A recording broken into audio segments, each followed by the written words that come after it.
Je m'appelle Kerstine Moumet, je suis donc chef de projet au sein du pôle innovation de Val-d'Hélia depuis septembre 2018. C'est assez polyvalent, la mission de chef de projet chez Val-d'Hélia. Il y a différents axes. En fait, d'une part, on va être mobilisé sur un peu le montage de projet, le cadrage, définir où est-ce qu'on veut aller, pourquoi on fait ce projet, et vraiment poser les bases sur des documents très, très synthétiques. Et après, on a toute une mission de mise en œuvre des projets, où on va être à la fois en lien avec énormément de partenaires de Val-d'Hélia. Donc ça peut être des acteurs de l'économie sociale et solidaire, ça peut être des fabricants de mobilier, des distributeurs, ça peut être des réseaux professionnels. Enfin voilà, il y a vraiment énormément d'acteurs qui sont impliqués et on a un petit peu à charge de piloter tout ça.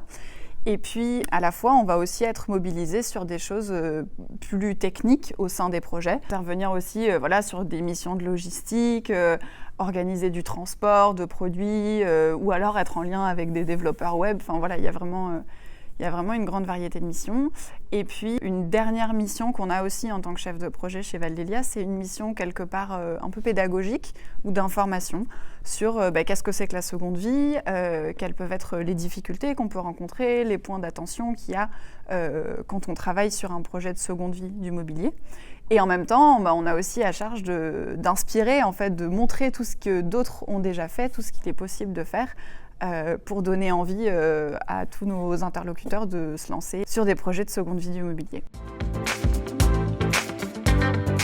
Donc effectivement, chez Val-d'Hélia, en fait, on propose des services d'accompagnement à destination de nos adhérents, donc fabricants et distributeurs de mobilier, avec une approche assez pragmatique. Ça va être un accompagnement vraiment de terrain qui se base sur notre expertise, l'expertise de Val-d'Hélia, en fait, sur la seconde vie des produits.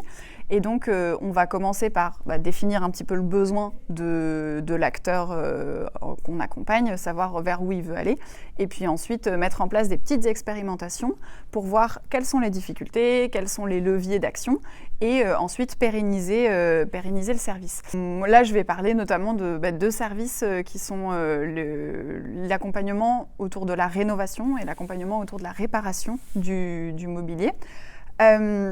Donc c'est assez simple en fait, ce sont quand un adhérent est intéressé par des thématiques de rénovation, de réparation du mobilier, on va pouvoir l'accompagner pour voir quel type de produit il va avoir envie de rénover, ou alors est-ce qu'il a un chantier de rénovation chez l'un de ses clients, par exemple redimensionner des bureaux en forme de L pour en faire des bureaux droits qui seront plus au goût du jour.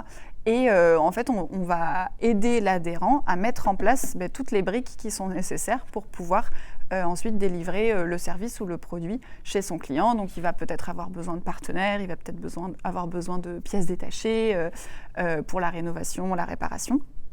Et donc, on va être en soutien pendant toute la durée du projet, avec un soutien à la fois logistique, humain et financier lorsque c'est nécessaire.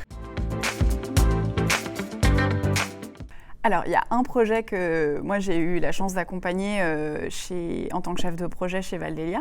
C'était en plus un projet toulousain, donc c'est juste à côté de chez nous. C'était en fait l'aménagement d'une résidence étudiante de 153 logements avec du mobilier exclusivement issu de la seconde vie. Et donc c'était un projet vraiment ambitieux qui a été mené par la coopérative Merci-René, une coopérative toulousaine, autour de l'aménagement justement en produits de seconde vie. Et le projet, ça a été déjà de réaliser une étude de faisabilité, de comparer qu'est-ce que c'est qu'aménager tout un bâtiment avec du mobilier de seconde vie par rapport à du mobilier neuf. Est-ce que ça va coûter plus cher? Est-ce que ça va être difficile à faire? Quels sont les partenaires qu'il faut mobiliser, etc. Donc ça, c'était la première étape. Ensuite, il y a eu toute une étape de mise en relation avec notre réseau Val-d'Hélia. Donc, on est allé rendre visite à des acteurs en Occitanie, voir quel type de produits ils pouvaient avoir. Lui, il y a des chaises de bureau qui pourraient être intéressantes pour telle chambre, etc. Et puis ensuite, on a vraiment aussi aider au sourcing, à l'approvisionnement des produits. Donc ça, c'était une petite aventure parce qu'il fallait notamment des matelas.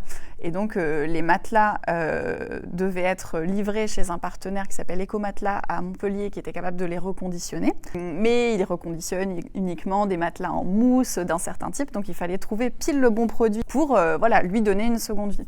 Et donc, on a eu la chance, au bout d'un certain temps de recherche, de tomber pile à Toulouse sur une autre résidence étudiante qui se débarrassait de ces matelas. On a pu les faire reconditionner, les envoyer dans ce projet de résidence étudiante.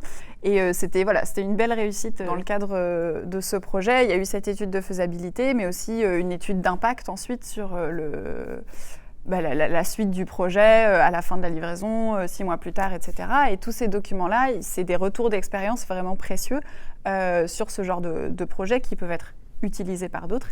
Et tous ces retours d'expérience sont librement accessibles sur le site expert.valdelia.org. C'est vraiment l'idée, quand on soutient un projet chez Valdelia, de mettre la connaissance à la disposition du plus grand nombre et de la filière ameublement professionnel. Donc j'invite évidemment tout le monde à aller s'inspirer sur ce site.